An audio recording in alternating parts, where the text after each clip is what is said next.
Assalamualaikum teman-teman, seperti biasa sebelum mulai Mimin mendoakan semoga teman-teman semua selalu dalam keadaan sehat walafiat. Oke, kali ini kita akan melanjutkan Martial Master versi novel bagian 1904. Bagi yang baru bergabung, selamat bergabung, dan bagi yang belum subscribe dulu lah agar Mimin tambah semangat lagi nih bikin videonya. Oke, kalau sudah kita langsung masuk ke isi ceritanya.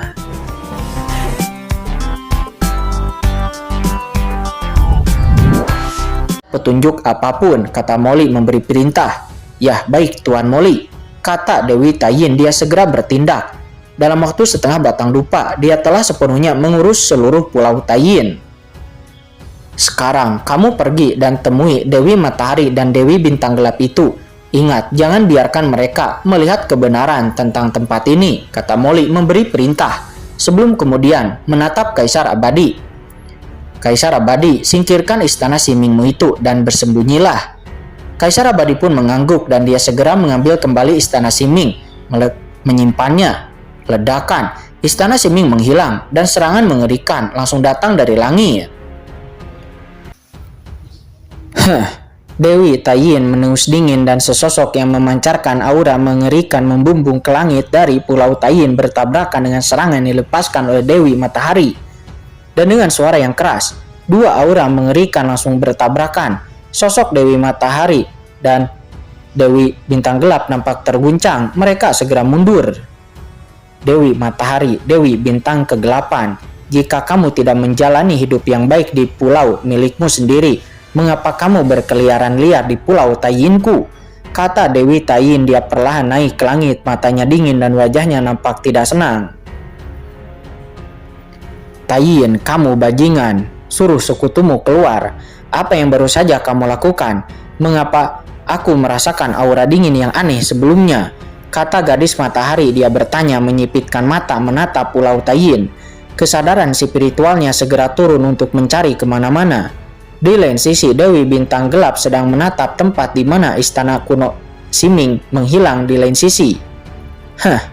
Dewi Tayin hanya menus dingin melambaikan tangannya. Dan dengan keras aura Tayin yang mengerikan meletus dari tubuhnya yang tiba-tiba bertabrakan dengan kesadaran spiritual yang dilepaskan oleh Dewi Matahari, membentuk badai kesadaran yang mengerikan yang menyapu kekosongan.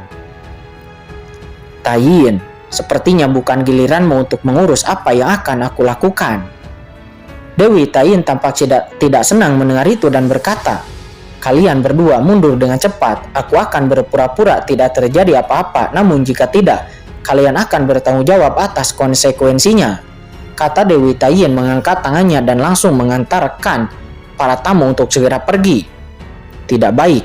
Di bawah, Molly bersembunyi di samping dan mendengar kata-kata Dewi Tayin. Dia merasakan sesuatu yang buruk dalam hatinya. Dewi Tayin terlalu tidak sabaran. Biasanya ketika Dewi Matahari dan Dewi Bintang Gelap datang ke Pulau Tayin dengan cara ini, orang normal tidak akan melepaskannya begitu saja. Tetapi sekarang Dewi Tayin begitu ingin mengusir dua Dewi Matahari dan Dewi Bintang Gelap dan bahkan menyerang mereka berdua. Mereka tidak peduli dengan tindakan sebelumnya. Tapi apa yang akan dipikirkan oleh mereka berdua? Mungkin mereka berdua akan berpikir ada sesuatu. Benar saja, begitu Dewi Tayin selesai berbicara, Dewi Matahari mencibir. Tayin, kamu benar-benar punya sesuatu yang mencurigakan di sana. Ledakan, duar. Tanpa ragu dirinya pun berubah menjadi aliran cahaya dan bergegas menuju ke Pulau Tayin di bawah. Berniat untuk melakukan pencarian dengan paksa di Pulau Tayin. Sombong. Ekspresi Dewi Tayin berubah, tubuhnya bergoyang dan dia tiba-tiba berhenti di depan Dewi Matahari menepuk telapak tangannya. Pada saat yang sama, dengan telapak tangan ini, dia cemas dan mengaktifkan sebagian kekuatan utusan suci teratai hitam di tubuhnya. Dengan ledakan, kejutan dingin yang mengerikan menyapu.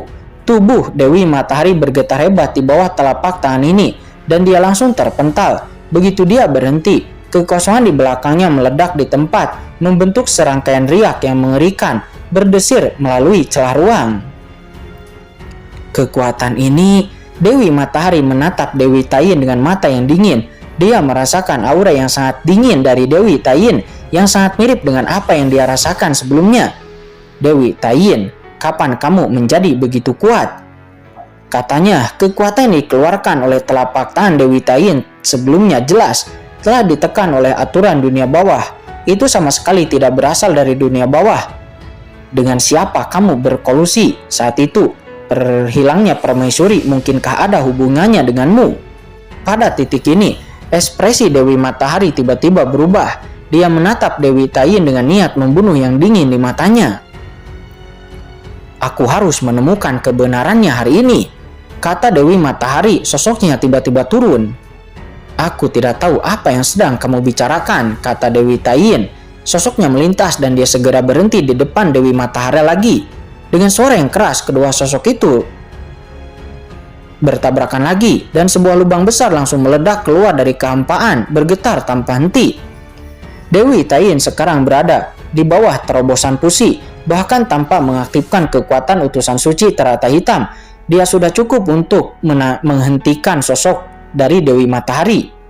Sialan, mengapa kekuatan dari Dewi Taiyin tiba-tiba meningkat begitu banyak? Kata Dewi Matahari. Dia terkejut dan marah. Dia tiba-tiba menoleh untuk melihat Dewi Bintang Gelap yang tidak jauh dari sana dan berkata dengan cemas, Bintang Gelap, kamu masih hanya ingin menonton di sana. Kapan drama ini akan berakhir? Atau haruskah aku memerintahkanmu? Sebenarnya kalian berdua telah berkolusi untuk waktu yang lama. Apakah hilangnya permaisuri tahun itu juga ada hubungannya dengan kalian berdua?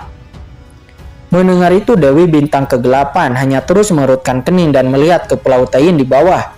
Setelah mendengar ini, dia pun menjawab, hilangnya permaisuri tidak ada hubungannya denganku.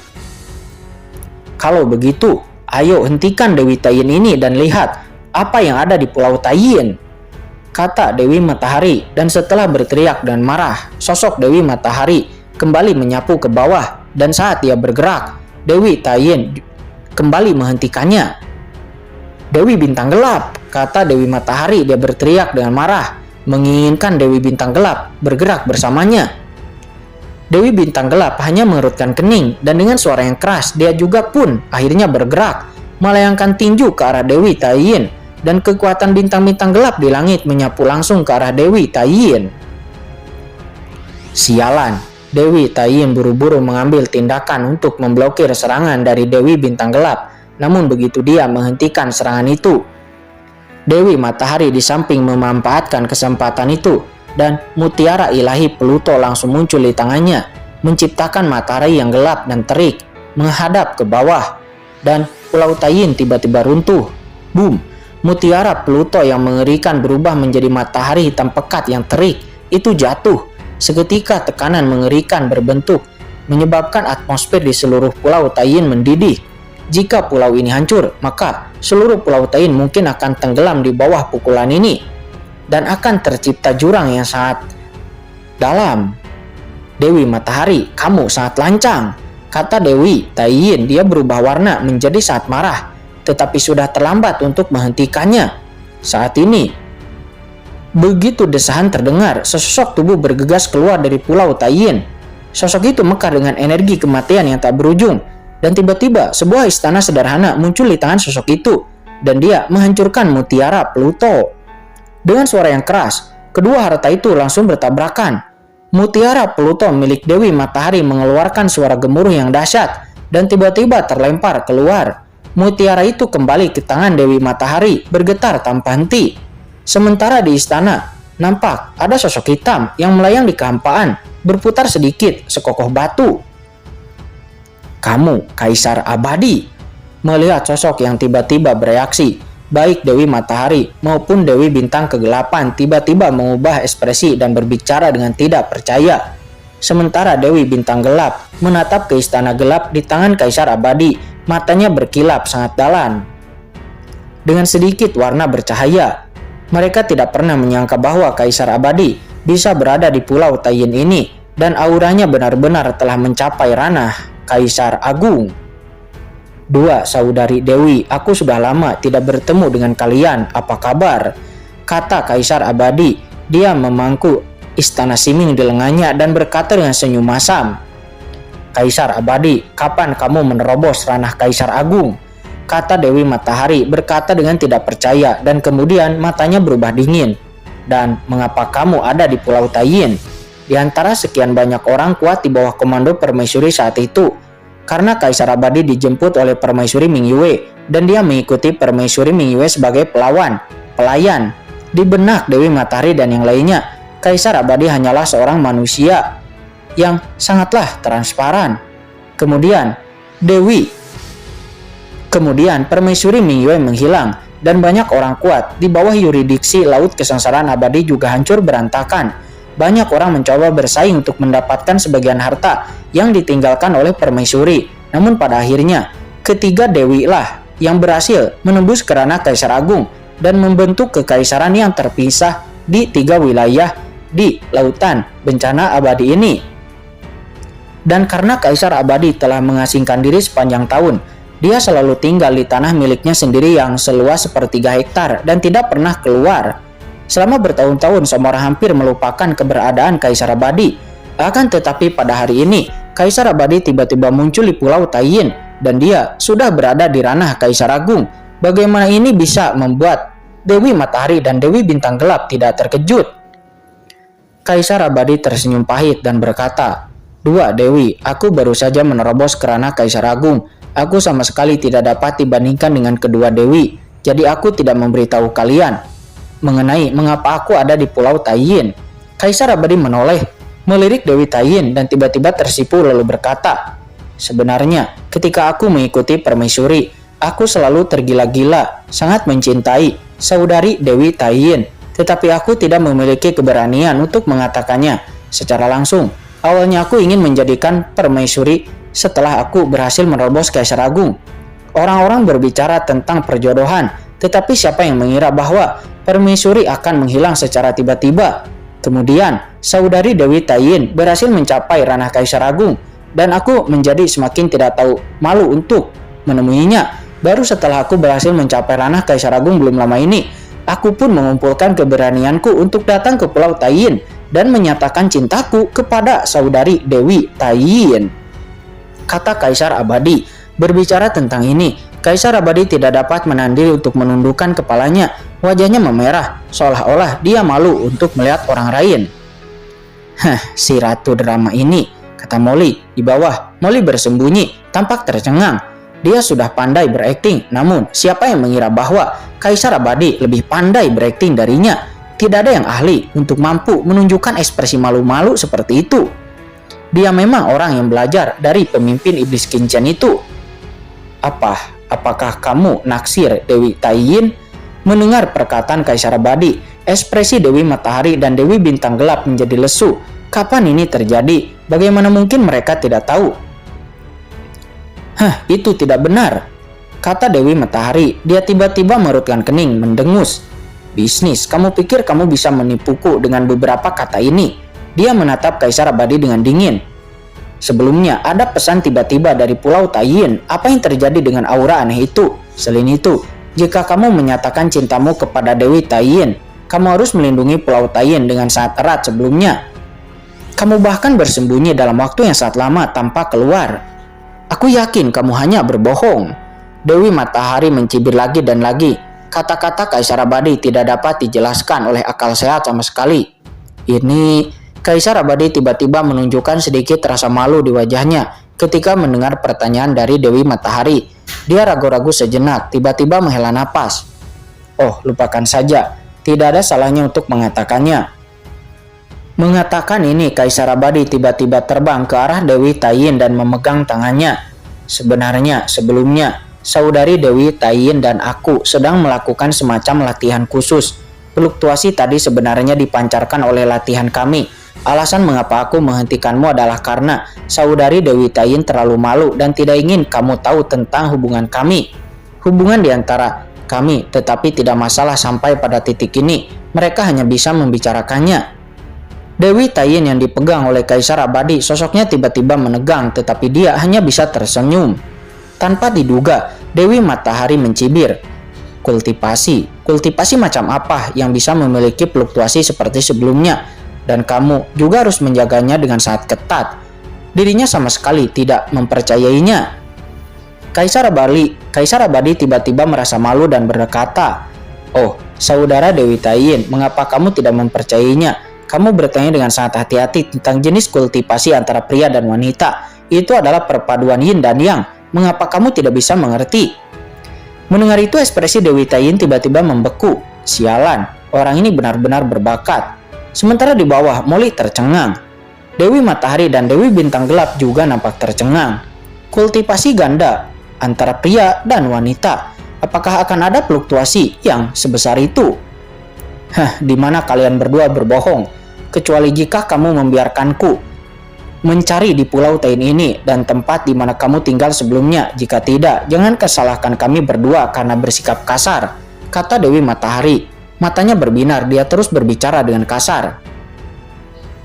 Dewi Matahari, aku percaya, kata Dewi Bintang Gelap. Pada saat ini, Dewi Bintang Gelap yang selama ini diam tiba-tiba mengangguk percaya. Ekspresi Dewi Matahari pun tercengang, dia melirik Dewi Bintang Gelap, Dewi Taiyin, dan juga Kaisar Abadi lalu berkata, kalian. Kaisar Abadi juga secara tidak sengaja melirik Dewi Bintang Gelap, tetapi dia dengan cepat kembali sadar. Dia tersenyum pahit dan berkata, kakak Matahari, kamu dan kakak Dewi Bintang Gelap membuat keributan seperti itu. Dewi Taiyin dan aku tidak tertarik lagi. Ketika kita tenang nanti, aku datang untuk mengundang kedua saudara perempuan Dewi untuk menjadi tamuku. Jadi aku tidak akan tinggal lebih lama hari ini, kata Kaisar Abadi. Berbicara tentang ini, Kaisar Abadi memeluk Dewi Taiyin dengan satu tangan dan membelai pipi cantik Dewi Taiyin itu dengan tangan lainnya. Dia tersenyum pahit dan berkata, Taiyin, jangan marah. Saudari Dewi Matahari dan saudari Dewi Bintang Gelap peduli pada kita. Itu sebabnya mereka begitu impulsif. Mendengar itu, mata Dewi Matahari dan Dewi Bintang Gelap tampak suram. Dewi Matahari, Dewi Bintang Gelap menatap Dewi Matahari dan berkata dengan tenang, Dewi Matahari, kalau begitu aku akan mengambil langkah pertama. Kamu, Dewi Matahari, nampak jelek. Jika Dewi Bintang Gelap pergi dari sini, bagaimana dia bisa menyerang sendirian? Belum lagi, apakah ada alasan atau tidak? Dia sendiri jelas bukan musuh dari Dewi Taiyin dan juga Kaisar Abadi. Sementara di bawah, Molly hanya bisa menghela napas lega. Akhirnya ini dapat diselesaikan. Akan tetapi, sebelum Molly bisa menghela napas lega, tiba-tiba boom! Dari kedalaman laut bencana abadi di bawah Pulau Taiyin, aura mengerikan tiba-tiba keluar menyapu seluruh dunia dalam sekejap. Dengan hembusan napas aura seperti itu, seluruh Pulau Taiyin pun langsung bergetar seolah-olah tsunami telah menggulung dan mencapai langit tak berujung. Persetan dengan itu, ekspresi Molly pun langsung berubah menjadi hijau ketika aura sebesar itu menyapu dari bawah. Kincen, dia, orang ini, mengatakan dia ingin aku untuk mengurus tempat ini, tapi dia sendiri membuat keributan sebesar itu. Bagaimana aku bisa menyembunyikannya, kata Molly. Wajahnya jelek dan dia buru-buru mengangkat kepala untuk melihat ke langit. Benar saja di langit, Dewi Matahari dan Dewi Bintang Kegelapan menatap ke bawah ke laut bencana abadi secara hampir bersamaan. Dan cahaya tajam tiba-tiba keluar dari pupil mata mereka. Apakah ada orang di bawah laut bencana abadi itu? Siapa itu? Dewi Matahari dan Dewi Bintang Gelap keduanya mengubah ekspresi mereka. Setelah Permaisuri Mingyue menghilang, untuk mencegah orang lain mengintip ke laut bencana abadi, mereka bertiga duduk di sisi laut bencana abadi masing-masing. Dapat dikatakan bahwa, kecuali mereka bertiga, tidak ada seorang pun yang dapat memasuki bagian terdalam dari laut bencana abadi. Tentu saja mereka juga tidak bisa masuk ke bagian terdalam, karena mereka tidak bisa masuk tanpa izin dari Permaisuri Mingyue ke area inti laut bencana abadi. Akan tetapi sekarang, aura yang begitu mengerikan telah meletus dari laut bencana abadi yang membuat Dewi Matahari dan Dewi Bintang Gelap merasa takut. Dalam adegan ini, seseorang pasti telah memasuki kedalaman laut bencana abadi dan telah mengaktifkan kekuatan di laut bencana abadi. Dewi Taiyin, apa yang telah kamu lakukan? Dewi Matahari segera berteriak dengan marah. Bahkan mereka tidak dapat membuat keributan sebesar itu di laut bencana abadi. Apa yang telah dilakukan Dewi Taiyin ini? Dan siapa yang dia biarkan masuk ke kedalaman laut bencana abadi sehingga membuat keributan sebesar itu?